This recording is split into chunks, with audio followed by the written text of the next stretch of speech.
Hey everybody, it's Devin from Team Ubermensch here, and I'm gonna do a deck profile on Susanoo because that came out recently, and there's like 2 deck profiles on the internet, so we'll be number 3. uh, First and foremost, playing for Susanoo. I mean, I think that should be obvious at this point. You kind of have to. Effects really good, a lot of good pressure on your grade 4. I mean, their turn 4. Just the amount of pressure you can get off of a single turn is kind of ridiculous. You can legit kill people on the 4th turn and still be gaining a sizable amount of hand advantage with just being able to reveal the top cards of your deck and all that whatnot. His effects are when he's placed on the Vanguard Circle, look at top 2 cards of your deck, pick up to 1 card from among them, so you can't pick 0, and put that 1 card on the top of the deck, the other one on the bottom of the deck. So you get to stack your deck. It's obvious. It's OTT. It's not that hard to understand. But the second effect is where things get kind of interesting. Once per turn, Counter Blast 1, Soul Blast 1. You reveal 2 cards from top of your deck. Every trigger effect revealed, you get to activate that trigger effect. If you have a grade 3 in Soul, then you actually get to pick 3 cards instead. So it's basically a +2 or +3 depending on what turn it is. That allows you to get triggers off the top. It's very solid. A lot of really good pressure from that. I play 4 Goddess of the Full Moon Tsukuyomi. Honestly, there's nothing else in the deck. There's nothing else in the clan that I think works better with Susanoo than this deck. It allows for you, with the ride chain alone, it allows for you to reliably get through your rides without really any contention. As long as you get the ride chain itself, you get to filter through your deck and get the cards that you want to get once you see them off top 5, and you're basically plussing while doing it. Your grade 3 turn isn't as strong as if you just wrote Susanoo outright, but because it's a free card, you basically get a lot more advantage, allowing you safety. So when you do get to Susanoo, you can set up your pressure, be comfortable, put your board the way you like it, and you don't really have to worry too much about being slowed down up until that point. So really the best option you have. And then I played 2 Goddess of the Sun Amaterasu. Legit, I'm playing this card as a second day trigger. Her first effect is when she's in the deck and she's revealed by a card effect. You bind the top card of your deck. She gets the Vanguard plus 10k and a crit. So this is just easy, reliable, dumb pressure. You don't have to do anything. As long as you reveal her off top of the deck with any effect, Susanoo or any of the other cards that will do it, then you get Vanguard 10k and a crit, allowing for you to put your pressure from Susanoo on other functioning cards like Silent Tom, allowing consistent pressure. Her other effect, Vanguard or Rearguard, this is the reason why I'm playing her over the Deer, even though the Deer is really good and can allow for a very strong turn. If you don't get to that point with the Deer, he's a dead card in your hand for 80% of the game. At least she does something as a Rearguard if you have to play her.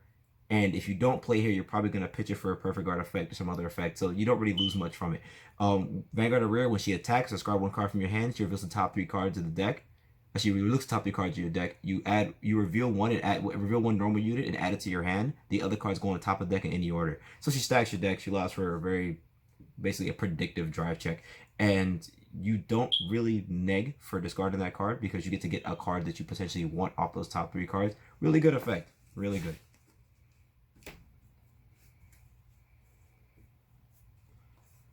For grade 2s, I'm playing 3 Silent Tom, because it's my fucking boy. Really the win condition, to be honest. You just slam triggers from Susanoo's effects on Silent Tom, swing for high numbers, and force your opponent to deal with stuff. Because of the way that I'm playing the deck, you have a little bit more pressure early game as opposed to other people's versions of the deck, but that means that you can kind of play Tom down willy-nilly early turns and put pressure before they get to their grade 3. Which means that if somebody's at 3 to 4 damage before you even ride Susanoo, you're in a much better position than you would be if you waited. So I think Tom is good. Some people play 4. I don't really see the need to. I think 3 is fine because you're actually filtering through your deck, so there's no real reason to do it. I play 4 Goddess of the Half Moon Tsukuyomi. I mean, duh, it's for the ride chain. That's literally why I'm playing this version of the deck and playing this starter. So there's not really much to explain here. She's for the ride chain. Once she's ridden, that's kind of her job. At that point, she's pitch fodder. And then I play 3 Goddess of a bunch of words, Ichikishima. She's basically a pseudo version of Amaterasu without actually being Amaterasu. She doesn't give the crit, unfortunately. But when she's revealed by a card effect, bind top card of the deck, she gives the Vanguard plus 10k, allowing for very easy pressure early game and even late game, depending on if you can get the Susanoo up to higher power levels via triggers and whatnot.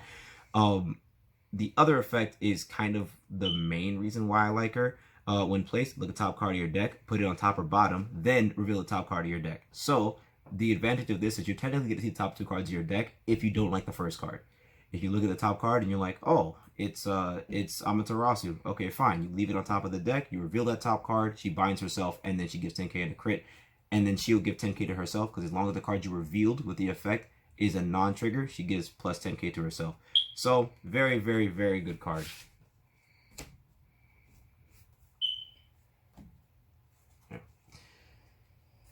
I play 4 Divine Sword Amanoma Rakumo, wimpy grade 3 searcher. You know, when placed from hand, top 5, add 1 grade 3 from one of the top 5 to your hand, discard 1 card. Very good. But the real advantage of his effect is he has his other ability, which is during your turn. If a card was revealed this turn, he gets plus 5k. So a 13k booster, allowing for Tom to hit a little bit better numbers. Even allowing Susanoo and other cards to hit a little bit better numbers. Just kind of one of the better grade ones to play. Playing 4 Goddess of the Crested Moon Tsukuyomi. Again, the Riot Chain. The only reason why any of these cards are in the deck. This is my personal favorite card from the new set. This is Offset Angel. Her ability is rest her, look at the top card of your deck, put it on top or bottom, then reveal the top card of your deck. If it's a normal unit, the unit in the same column gets plus 10k. Obviously, the reason why this is so valuable is this is a consistent reveal without having to place anything from hand or do any extra work, including early turn. So that means that you're consistently in a position where you can see the top card of your deck without actually having to go play an extra card or go through this extra work. As long as they don't retire this, you can consistently reveal the top card and basically put your drive checks. You can consistently get the drive checks you want, or at least get the cards that you want off your drive checks. This is just, it's stupid. I don't know why they printed it. And then I play 2 Tetra Vegas because I like critting people, and that's kind of the only thing you do in this deck. So when placed, if you have a Vanguard with grade 3 or greater, counter plus 1, draw a card, reveal a crit trigger in your hand, put on top of the deck. You reveal so many cards. If you see something you actually want, you're in your grade 3 turn and you want that card and you'd rather hit a crit on this drive check, Tetra Vegas. I think playing 3 is a little bit much. It's really not that necessary in most scenarios to have that many. You only really need 1 to get 1 strong turn, because from that point onwards, you're basically going to be consistently getting your triggers off of Susanoo's effects and whatnot. So there's no real reason to play anything more than 2, but I feel like 2 is a necessary component to making the deck reliably do what it's supposed to do, especially that first grade 3 turn. And because we're playing OTT, I play 12 crit, including the Sentinel crit trigger, because you protect deck. I don't see the reason in getting I don't see the reason in playing the perfect guard, because at this point there's no reason. And 4 heals because I don't like dying. And I play just 3 protect markers. 9 times out of 10 you end up using them pretty fast, so it's not that serious. And I do play protect 2 in this deck just because there are scenarios where you will need to have you need to keep Tom kind of alive. So this gives him an extra 5k power to take defensively, also allowing for grade 2s you don't need anymore to be reliable intercepts. Some matchups don't really require protect 1, but if that's the case, you have protect 2 just in case to get things, keep things in your favor.